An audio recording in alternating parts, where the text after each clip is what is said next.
Hello ಎಲ್ರಿಗೂ ನಮಸ್ಕಾರ. ಎಲ್ಲರೂ ಹೇಗಿದ್ದೀರಾ? ಐ ಹೋಪ್ ಎಲ್ಲರೂ ಚೆನ್ನಾಗಿದ್ದೀರಾ ಅಂದ್ಕೊಂಡಿದ್ದೀನಿ.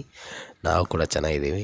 ನಾವು ಇವತ್ತು 14ನೇ ಶತಮಾನದಲ್ಲಿ ನಿರ್ಮಾಣವಾದಂತಹ ಜೈನ ಬಸದಿ ಅಥವಾ ಪಂಚಕೂಟ ಬಸದಿಯಲ್ಲಿದ್ದೀವಿ.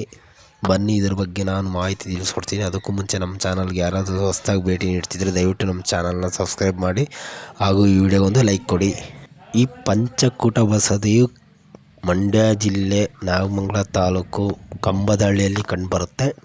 ಪಂಚಕೂಟ ಬಸದಿ ಅಂತ ಯಾಕೆ ಕರೀತಾರೆ ಅಂದರೆ, ಒಂದು ತ್ರಿಕೂಟ ಬಸದಿಯನ್ನು ನೋಡ್ಬೋದು, ಮತ್ತೊಂದು ದ್ವಿಕೂಟ ಬಸದಿಯನ್ನು ಇಲ್ಲಿ ನೋಡ್ಬೋದು.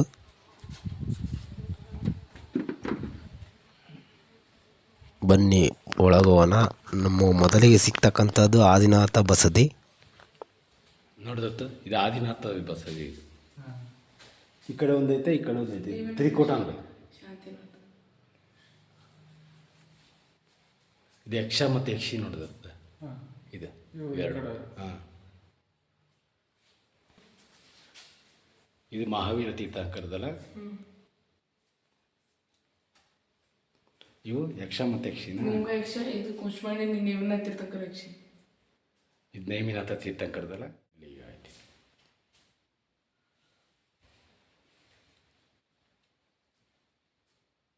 ಕುಷ್ಮಾಂಡಿನಿ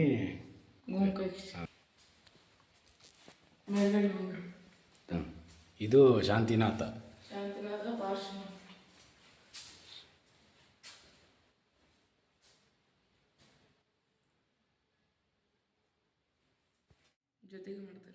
ಇಲ್ಲಿ ನೀವು ನೋಡ್ತಿರ್ತಕ್ಕಂಥ ಮೂರು ಬಸದಿಗಳು ಸೇರಿ ಇದನ್ನು ತ್ರಿಕೂಟ ಬಸದಿ ಅಂತ ಕರೀತಾರೆ. ಇದು ನಿರ್ಮಾಣ ಆಗಿದ್ದು ಹೊಯ್ಸಳರ ಕಾಲದಲ್ಲಿ. ಈ ತ್ರಿಕೂಟ ಬಸದಿಯನ್ನು ಕಣಶಿಲೆಯಿಂದ ನಿರ್ಮಾಣ ಮಾಡಲಾಗಿದೆ. ಈ ತ್ರಿಕೂಟ ಬಸದಿ ಮಧ್ಯಭಾಗದಲ್ಲಿ ನೀವು ನೋಡ್ತಕ್ಕಂಥದ್ದು ನವಗ್ರಹ ಕೆತ್ತನೆ. ಇಲ್ಲಿ ನೋಡ್ಬೋದು ನೀವು.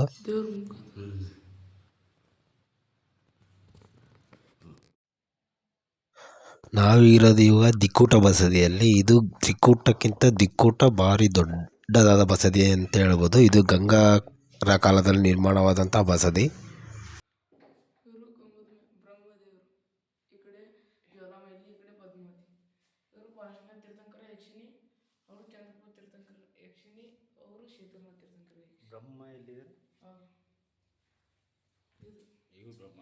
ಬಲಭಾಗದಲ್ಲಿರ್ತಕ್ಕಂಥದ್ದು ಬ್ರಹ್ಮಮೂರ್ತಿ, ಎಡಭಾಗದಲ್ಲಿ ಇರ್ತಕ್ಕಂಥ ಕಾಳಿಯಕ್ಷಿಣಿ.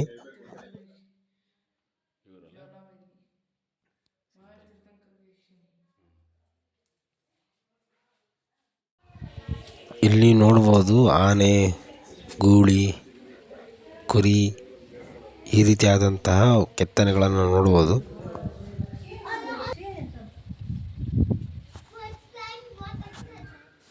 ಈ ಕಂಬಗಳು ಬಳಪದ ಕಲ್ಲಿನಿಂದ ಮಾಡಲ್ಪಟ್ಟಿದ್ದಾವೆ.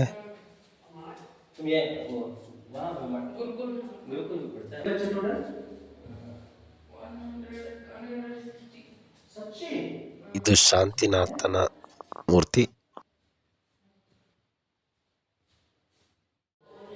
ಇಲ್ಲಿ ನೀವು ನೋಡ್ತಾ ಇರೋದು ದ್ವಿಕೂಟ ಬಸದಿ ಕಾಣ್ತಾ ಇದೆ.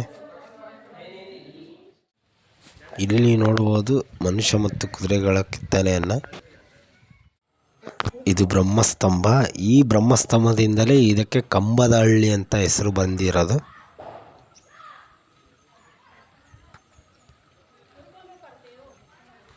ಈ ಕಂಬದ ಮೇಲೆ ನೀವು ನೋಡ್ಬೋದು ಬ್ರಹ್ಮದೇವನ ಮೂರ್ತಿ ಇದೆ. ಇದಕ್ಕೆ ಬ್ರಹ್ಮಸ್ತಂಭ ಅಂತ ಕರೀತಾರೆ. ಇದು ತೆರೆದ ಮಂಟಪ. ನೋಡ್ಬೋದು ನೀವು.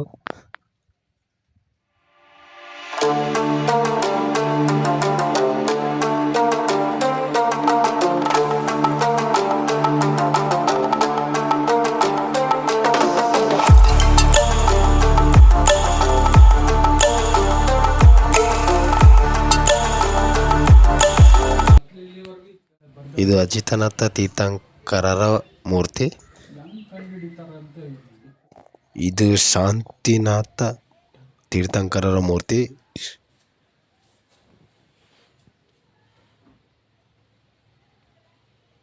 ಇಲ್ಲಿ ನೋಡಿ, ಇದು ಪಂಚಕೂಟ ಬಸದಿ ಅಂತ ಯಾಕೆ ಕರಿತೀವಿ ಅಂತ ಇಲ್ಲಿ ಕಾಣುತ್ತೆ. ಇಲ್ಲಿ ಮೊದಲಿಗೆ ಆ ಕಡೆಯೂ 3 ತ್ರಿಕೂಟ ಬಸದಿ, ಈ ಕಡೆ 2 ದೊಡ್ಡದಾದಂತಹ ದ್ವಿಕೂಟ ಬಸದಿಯನ್ನು ಕಾಣಬಹುದು.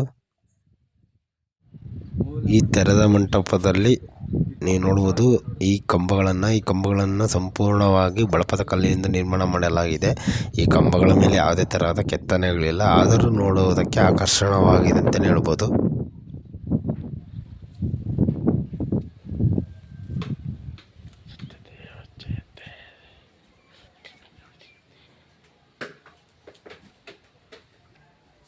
ಇಲ್ಲಿ ಸಹ ಯಕ್ಷ ಮತ್ತು ಯಕ್ಷಿಯ ಮೂರ್ತಿಗಳನ್ನು ನೀವು ಕಾಣ್ಬೋದು. ಗಂಗರ ಹಾಗೂ ಹೊಯ್ಸಳರ ಈ ಪಂಚಕೂಟ ಬಸದಿ ಜೈನ ಪರಂಪರೆ ಒಂದು ವಿಶೇಷ ತಾಣ ಅಂತಲೇ ಹೇಳ್ಬೋದು. ಇತಿಹಾಸಕಾರರಾದಂಥ ಶ್ರೀನಿವಾಸನ್ ಇವರು ದಕ್ಷಿಣ ಭಾರತದ ವಾಸ್ತುಶಿಲ್ಪದಲ್ಲಿ ಹೆಗ್ಗುರುತು ಅಂತ ಇದನ್ನು ಕರೆದಿದ್ದಾರೆ.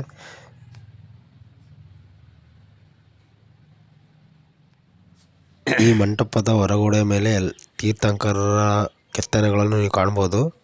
ಈ ಪಂಚಕೂಟ ಬಸದಿಯ ಮಾಹಿತಿ ನಿಮಗೆಲ್ಲ ಇಷ್ಟ ಆಗಿದ್ರೆ ಈ ವಿಡಿಯೋಗೊಂದು ಲೈಕ್ ಕೊಡಿ ಹಾಗೂ ನಮ್ಮ ಚಾನಲ್ನ ಸಬ್ಸ್ಕ್ರೈಬ್ ಮಾಡೋದು ಮಾತ್ರ ಮರಿಬೇಡಿ. Thank you.